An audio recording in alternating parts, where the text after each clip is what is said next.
While I was putting this video together, a fatal accident final report was issued by the UK's Air Accident Investigation Branch, or AAIB, which detailed the sad loss of 2 lives in a light aerobatic machine, where the pilot had little to no instrument training, flying VFR, but was caught out by deteriorating weather conditions, forcing the aircraft into IMC and eventually hitting the ground.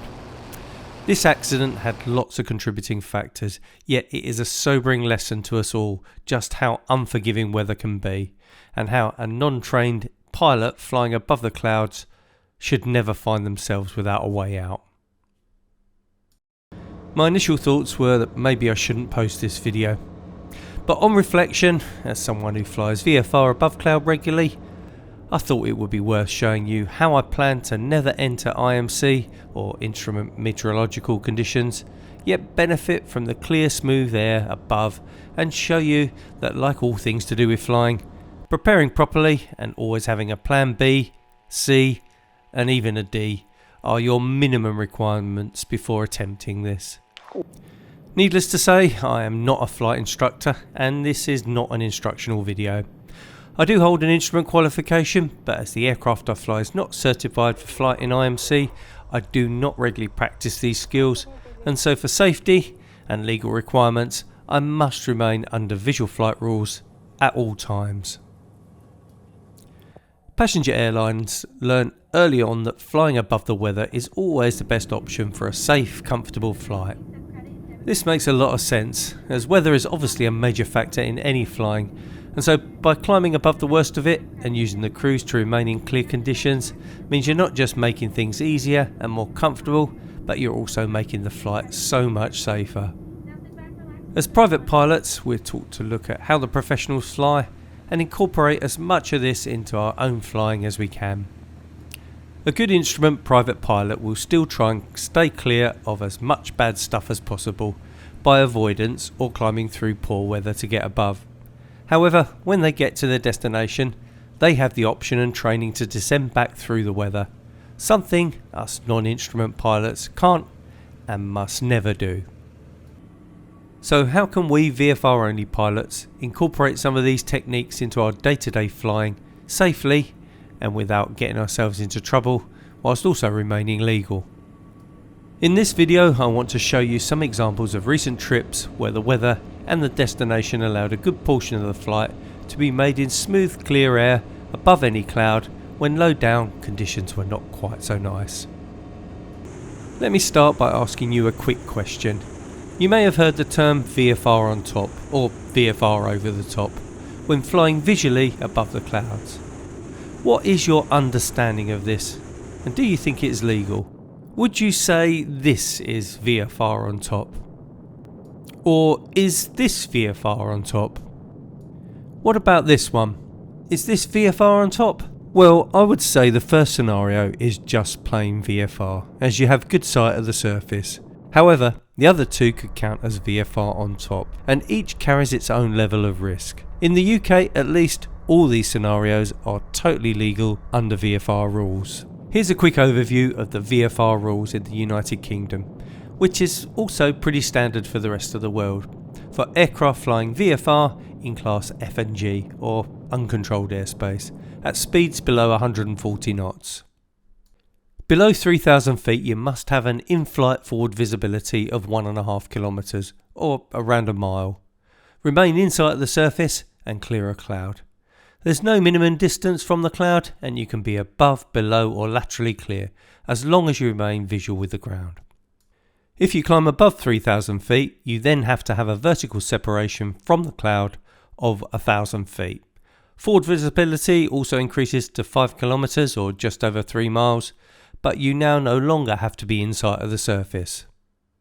When flying under VFR rules but out of sight of the surface, it is often termed as VFR on top in the UK and VFR over the top in the US. I actually prefer the US description of VFR over the top, as this is really the way you need to approach flying on top of cloud. As a VFR pilot, you are flying over the cloud from a clear area to another clear area. I'm sure many non-instrument pilots have flown above low-level, well-broken fluffy cloud, or found a hole in the clouds just to pop up and take a look. then descend back down through the same hole again. But what about planning a cross-country flight where you use the cruise portion of the flight to remain above the cloud? Is that even possible, and is it safe to do? When planning a cross-country flight, I assess the forecast weather at the departure airfield, the en route portion, and then the destination. Plus I take into account any alternative or diversion field I might want to use, and I check the weather there also. I generally don't even attempt to fly if frontal conditions are forecast anywhere along the planned route, as it's pretty unlikely that VFR flight would even be possible. I'll either plan a different destination or I'll just stay on the ground. So once I'm happy that benign conditions will prevail, I plan my route accordingly. At this point, I will plan my levels remaining fairly low, as I'll have no idea whether I'll be able to fly above the cloud or not. Remember, these are just forecast weather conditions, and even if they suggest clear skies, there's no guarantee that's what you're going to get. On my way to and at the airfield, I assess if the actual conditions match the forecast weather, especially when it comes to cloud coverage. As I depart and turn en route, I again mentally compare the actual conditions to the forecast. In fact, this is something I do continuously throughout the flight. I've found that you can't normally attempt to climb above the clouds until you get away from the departure airfield, as you need time to assess the conditions and get a feel for the en route weather. However, sometimes it is possible to take off and continually climb above any broken cloud. For example, this departure was from Bolt Head on the South Devon coast, an ex-RAF station, but now just a grass strip nestled on the cliffs to the south of Salcombe.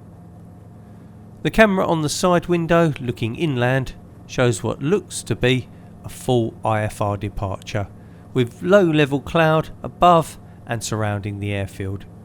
But in fact this was VFR, and the cloud above the airfield was a fairly local weather phenomenon, with moist air rising over the cliffs and condensing to form low cloud just inland. On my planned route there were scattered puffy fair weather clouds low down, giving a ceiling of around 800 feet that were forecast to clear as we headed north. So on this occasion, rather than fly low level over a very undulating landscape with plenty of obstacles, I decided to climb continually after departure to get on top of the cloud before turning inland and en route. As I climb out of Bolt Head, I pass by the low level orographic cloud, and as I am below 3,000 feet I can get as close to that cloud as I want to, as long as I stay in sight of the surface. The sea to my left was clear of cloud, and as we turn to the north and en route you can see the airfield and the clear area over the sea behind us. If the conditions below any broken cloud are such that it's uncomfortable, the visibility is not great, or there's lots of traffic which may be difficult to see, and I have fairly unlimited uncontrolled airspace above and ahead of me, I may decide to initially climb above the broken cloud if it's not too thick, for example less than 1,000 feet, and is broken enough with big enough breaks so that I can continually climb above, taking into account that if I climb above 3,000 feet I may have to continue the climb to put at least 1,000 feet between the aircraft and the cloud tops, unless I've still got good sight of the surface. I use this initial climb above to look ahead at the cloud state up to the horizon and all around the aircraft to ensure there's no elevation or build to the cloud that may mean conditions are changing. If I don't feel confident that conditions are stable, I will immediately descend back through a gap in the broken cloud again. The ideal situation is that there's broken cloud below and ahead of you where you can see the ground. However, it can sometimes be difficult to see the breaks when flying fairly close to the cloud tops.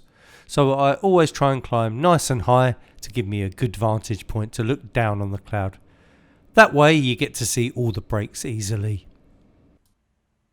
Commercial airliners will have weather radar that shows where there's heavy rain or thunderstorms, and the pilots will use this data to navigate around the worst of the weather. I look at the view from above as my weather radar, looking down on the cloud for the suitable breaks for me to drop back down through again. If the cloud starts to congest below me, as long as I can see broken clouds somewhere around the aircraft, even if it was behind or there's a large area clear of cloud where I would go if I needed to descend, then I'm happy to continue above. I like to tune into airfields along the route, especially those with ATIS, again to establish if the forecast is matching the actual conditions. I do feel uncomfortable if the cloud is totally solid beneath and around me and I don't see a way out through either a clear area or through breaks. I have on many occasions turned off route to descend back down through a clear area if I felt things were not planning out as forecast. I find, for me, the key to doing this safely is always having a place to go where I can descend clear of the cloud and always be willing to drop back down again, even if it means turning back at any point. The main thing to remember flying above the cloud is that you are not IFR, you are flying VFR, visually, and part of your lookout involves looking for places to descend safely again whilst remaining visual. I tune the radio into my destination airfield early, especially if I'm still on top of cloud, and take the first opportunity to descend through any suitable cloud breaks where I can see the surface in plenty of time. As I keep saying, I will always have an area in mind to descend through, even if it meant turning away from the route or even turning back. When descending back down below the cloud layer again, I make sure that the cloud is broken enough for me to maintain good forward visibility through to the surface to ensure that I'm keeping clear of cloud at all times without having to descend at some ridiculous rate. I will, however, sometimes manoeuvre to maintain my view of the surface during the descent if required. Take a look at this time lapse of a recent flight. Below the cloud the air was quite unstable and I was getting bumped around. There were some showers in the vicinity, but I could see a clear area to my left which was over the sea. So I climbed above on top of the cloud. Once on top the air was smooth, however the cloud was starting to congest into a solid layer. I took the opportunity to turn off course and descend again through a clear area back under the cloud, where I stayed until landing. This is a great example of using VFR on top or over the top and adapting the flight to the conditions to ensure VFR was maintained throughout. Flying above cloud as a VFR only pilot is a risk and some are not willing to take that risk, which is totally understandable. There's some risks I don't like taking in a single engine aircraft, like flying at night or over large bodies of water for example. However, with a good understanding of the current conditions, and always having a clear way back down again available to you, it needn't be any more risky than flying under the clouds, and in some cases it may even be safer. If you're interested in the accident report I mentioned at the beginning of this video, you can read all about it in the link in the description. As I said, this accident had lots of contributing factors, but the main one was that they ended up flying from VMC, or clear conditions above cloud, into IMC. Ironically, they did have a way out. There were several airfields within their range that were reporting clear conditions. Problem is, they didn't know that. If you fly above the clouds, VFR always have a way out. Never ever descend into the clouds untrained. You will die. I hope you found this interesting, but as always remember to fly safe and to your abilities. Thanks guys, and short field out.